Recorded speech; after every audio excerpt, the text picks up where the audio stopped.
Ito pala ang mga na-achieve ni Legend Larry Bird sa NBA Terra, at alamin natin. Narito ang detalyadong pagsusuri ng kanyang mga na-achieve. 1. NBA Championships. Larry Bird won 3 NBA championships with the Boston Celtics in 1981, 1984, and 1986. Ang mga tagumpay na ito ay nagpatibay sa kanyang reputasyon bilang isang clutch performer at leader sa court. 2. Most Valuable Player, MVP, Awards. Bird was awarded the NBA Most Valuable Player, MVP, 3 consecutive times from 1984 to 1986. Siya ang unang non-center na nakakuha ng ganitong pagkilala ng sunod-sunod.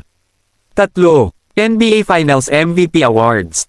He won the NBA Finals MVP Award twice, in 1984 and 1986. Ang mga parangal na ito ay ibinibigay sa pinakamahusay na manlalaro ng Final Series, at pinatunayan nito ang kanyang kakayahan sa pinakamahalagang mga laro.